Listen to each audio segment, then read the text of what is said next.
Okay, well, it's time for another Bella the Boler video, doing some more repairs today.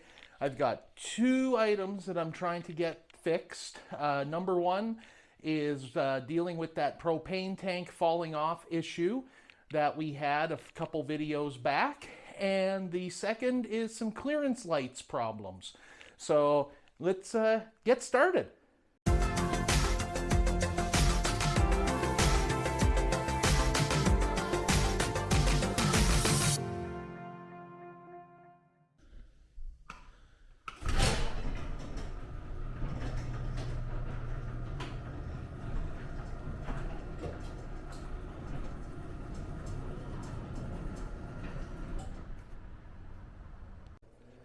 So you'll remember in our initial Bella video that we replaced the two 20-pound propane tanks with two 30s, and then on our trip to Brooks, or to Moose Jaw by Brooks, this tank actually fell off, which caused all that damage that you see. And you can see I've never been happy with how loose these tanks are.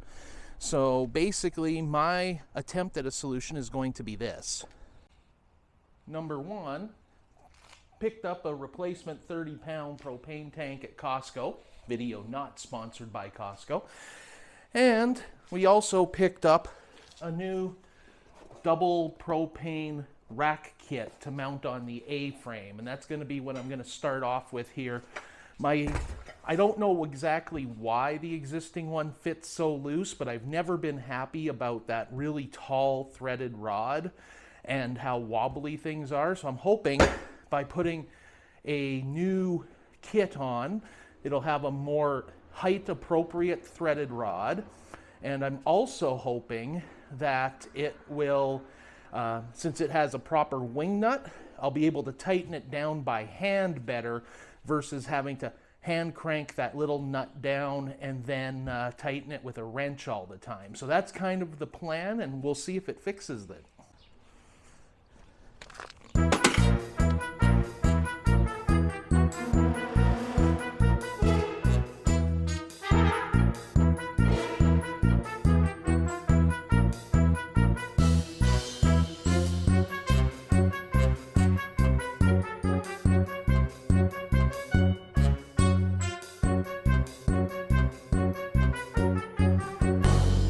Okay, so as typically happens with a DroneOCan project, number one, all my fears about what was going to happen with this project have come true.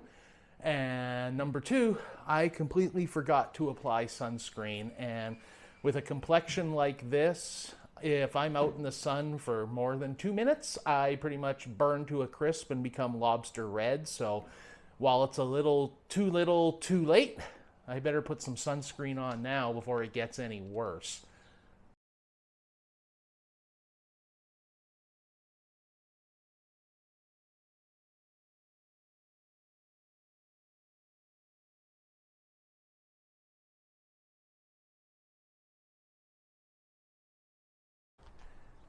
Okay, I'll give you the quick rundown on everything that's gone wrong so far.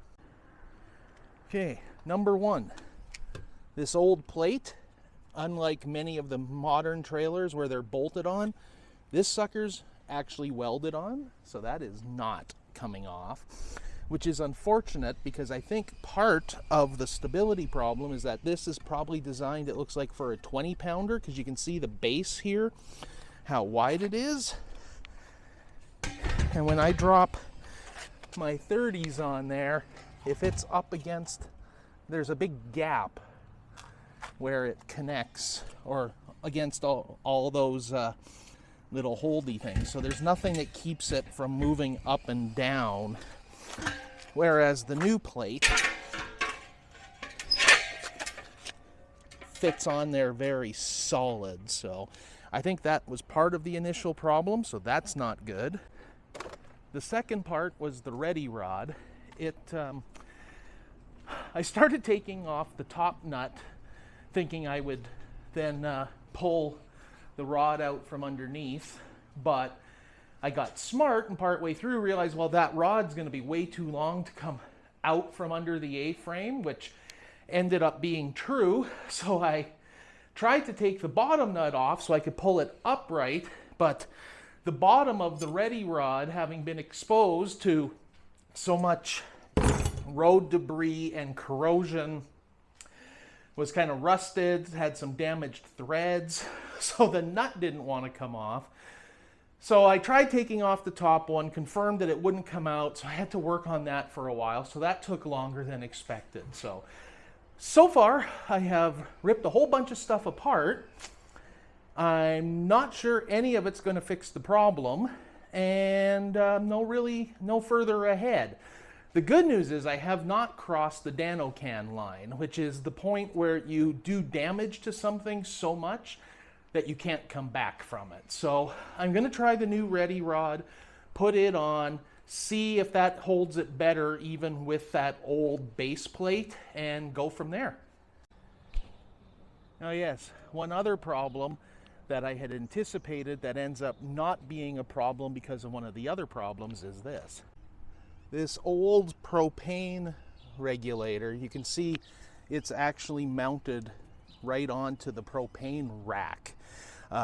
That's a very old style, and as you can tell on the new ones, they don't have any place for that to mount, because typically on new setups this regulator sits up on top of the ready rod, up out of the way. So I know eventually we want to replace this old regulator, get something that does an auto changeover and things like that, but that's just one of those things we don't really want to mess with right now. So it might work out okay that this or that the new rack wasn't going to work anyway, but I just hope I can get these new tanks stabilized with the new ready rod and everything. And now for my first unexpected problem. The new propane rack kit doesn't come with any hardware. They're obviously anticipating you reusing the existing hardware. And the problem is my old kit was obviously a smaller piece of ready rod, because the nuts that I have from the old kit are too small for the new ready rod. So you know what that means. It's the first of what will probably be multiple unexpected trips to Canadian Tire. Video not sponsored by Canadian Tire. Now, I was expecting at least one trip to Canadian Tire out of this project because of my marker light issue. The marker lights failed on us on our last trip down to Moose Jaw, so I was trying to fix this one, and it was so sun-baked it literally just disintegrated in my hand when I tried to pop the lens off. And we bought a new marker light, but the screws for it are a little smaller than what was on here, so they basically go into the holes but don't hold the marker lights on. So I also need to get some bigger self-tapping screws. I tried to reuse the screws that were on the original marker light, but they're too big and they wouldn't go through the marker light to get into the trailer. So it's just one thing after another. When you have a vintage trailer, or really any trailer, nothing ever goes as simple as it should, especially when you are not mechanically inclined, which I am the first to admit I am not. So I just did some quick searching online, and it sounds like propane tank threaded rods are usually a 1/2 inch in diameter. So I'm going to go pick up some 1/2 inch hardware and make my best guess at what screws I need for those clearance lights to try and minimize the number of trips to Canadian Tire. Yeah, I'm going to leave you here because the camera and the microphone are almost dead. So you get to stay here and charge away while I go to Canadian Tire. And even though this isn't the sponsored video, our family's motto is, if you can't find it at Canadian Tire, you don't actually need it. So you just sit right here. I'll be back in a second.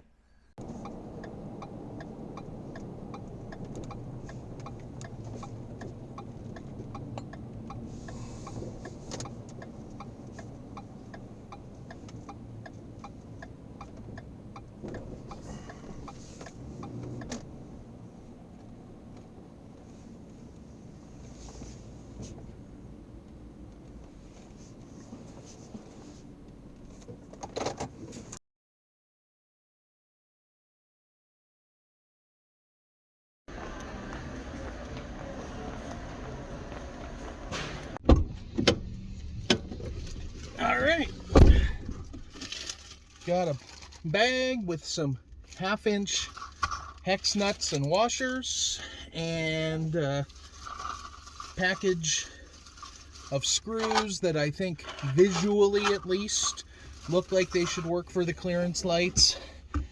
I'm a little concerned about the size of the washers. I know what I found online says those propane tank threaded rods use 1/2-inch, but 1/2-inch just doesn't look big enough to me visually.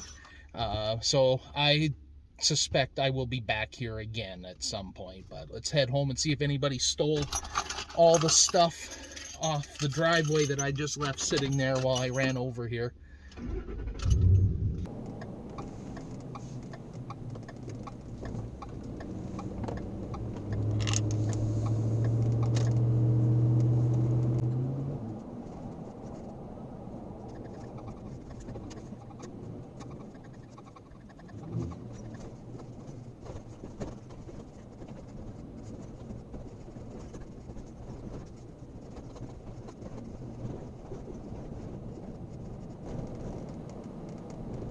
So exactly as expected, on my way back to the hardware store again, because those hex nuts were nowhere near 1/2-inch.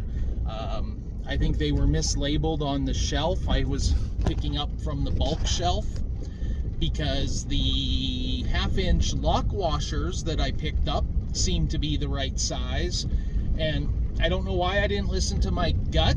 The 1/2-inch nuts, as they were marked, were clearly nowhere near the same size as the lock washers, so that was kind of dumb of me. And I forgot to buy flat washers too, so you know what, it's not a completely useless trip, but you know, I normally expect I have to make 2 trips to Canadian Tire with any project.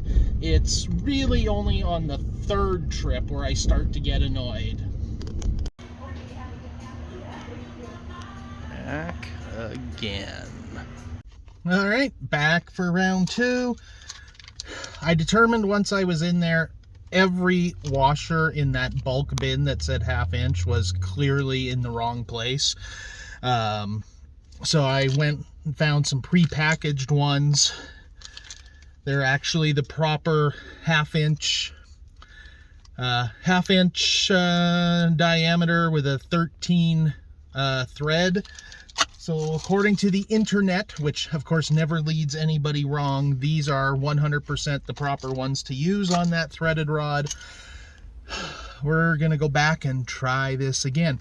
As I said to the lady at the checkout, and yes, I ended up getting the exact same lady at the checkout, so she knows I'm a complete idiot. It's not officially a DroneOCan project till I make a 3rd trip back to Canadian Tire. So far so good. This is only trip 2. All right, back from that 2nd trip to Canadian Tire, and this time I think I've got the hardware I need to make this work. So let's see what happens this time.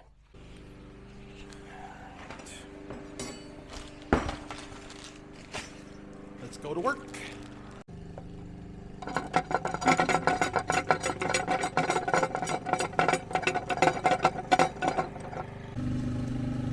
Okay, well, despite my initial misgivings, I gotta say this looks a lot better. I haven't tightened that top nut yet fully, but you can already see that is way more stable than the first one that was on here. And I think it just helps having a thicker ready rod going through that hole. That hole is quite a bit bigger than the rod. A couple twists there to kind of give that a little bit more tightness. I think that's going to work great. Let's put the actual propane tank on. See what we've got. Lift that into place, and we'll tighten those down and see what happens.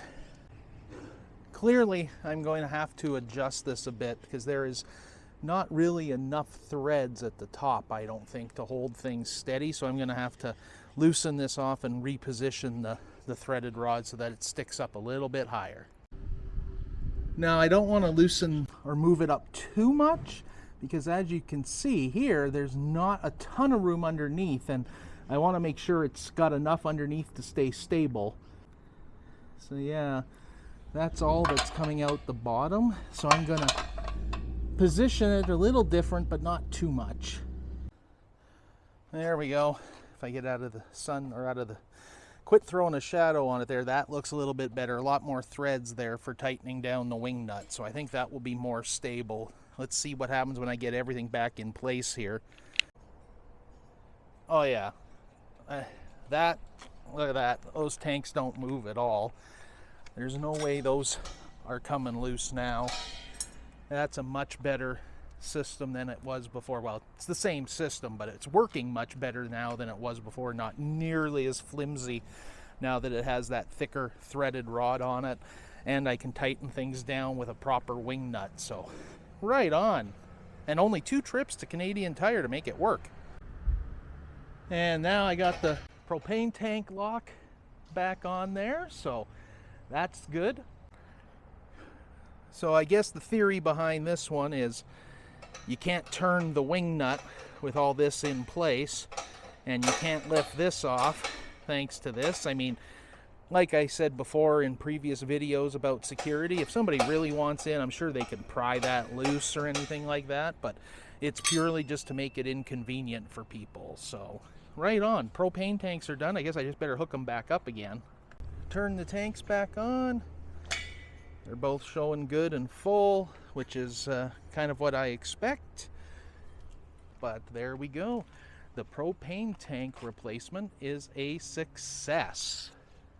So I guess my goal will be, I'm going to use this propane tank to for our fire pit and camp stove and things till it's empty, and then I will take it to a place to have it properly disposed of, along with the 2 20-pound propane tanks we took off of Bella when we bought her.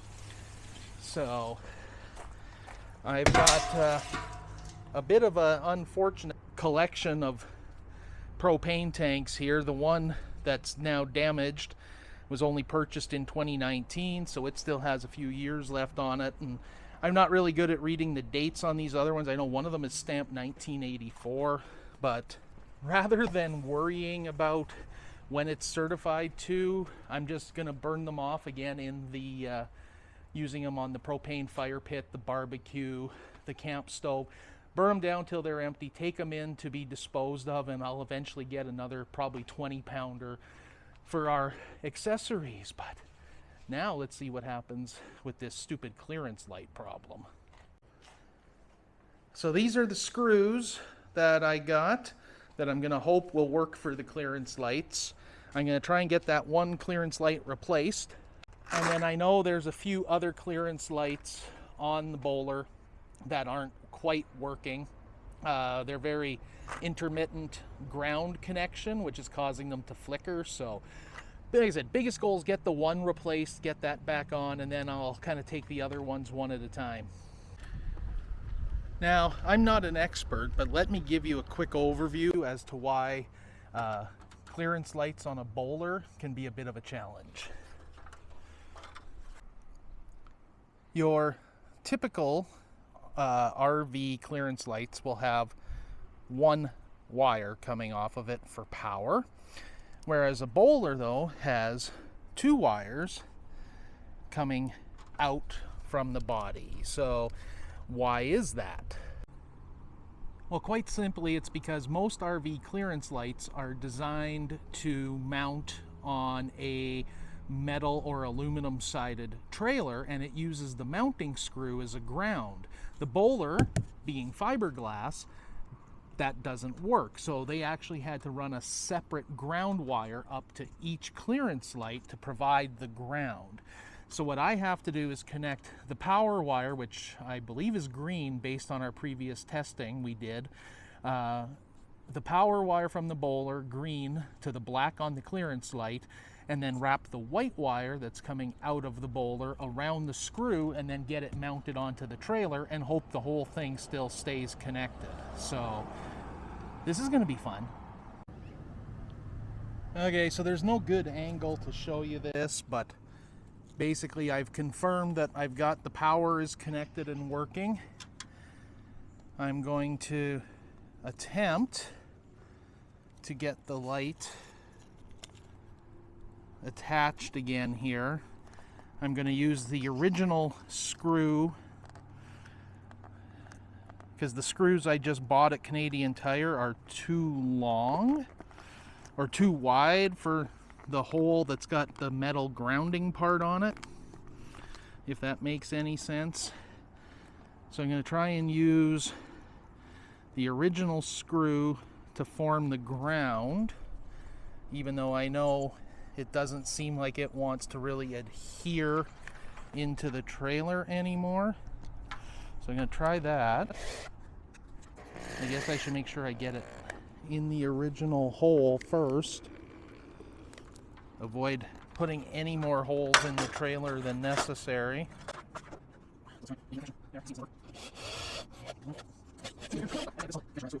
This is far, far more fine motor work than what I should be doing unattended. But Emily's not here today, so she won't be here to hear me scream and curse when this all goes wrong, but you will. Well, I'll probably edit that part out.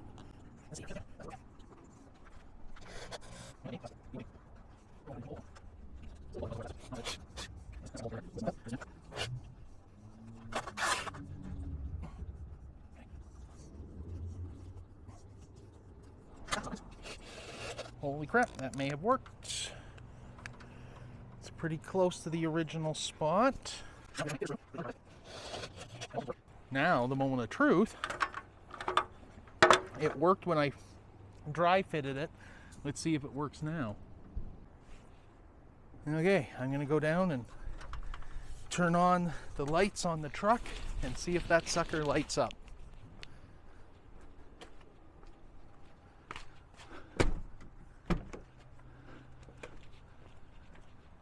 And it does. Right on.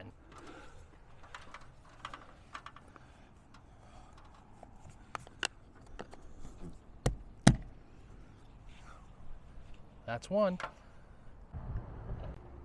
So it looks like there's a pretty good thunderstorm brewing, and that is what the forecast was for this afternoon. And I am not going to mess around being up on a metal ladder in a thunderstorm. So I think what our approach is going to be anyway is really, rather than messing around trying to clean up all the connections on those old lights, I think now that I know the new one that we bought, which is not a direct replacement but is pretty close, now that I know how well that works and that it can be done pretty easily, I think we're just going to buy all new clearance lights and replace all of them. Because if the one was that corroded and brittle that it just shattered in my hand, I can guarantee you the other ones will start to do the same as well. And I think the new one, even though we didn't go LED, we still just went with an incandescent bulb, is much brighter than the ones that are on there. So I think that's going to be our approach. But for now, I'm going to put everything away, get everything cleaned up before this thunderstorm rolls in, and call it good. So that was a little bit of fixing Bella the Boler with DroneOCan, and like I said, that's kind of typical for how a DroneOCan project goes. Didn't go exactly smoothly, but in the end we got the result we wanted. And as always, thank you so much for watching. Appreciate it when you subscribe, when you comment, all that stuff that YouTube loves. We're continuing that push to 1,000 subscribers where YouTube starts to take you seriously as a channel, and really appreciate all the support everyone's given us along the way, and we'll see you in the next video.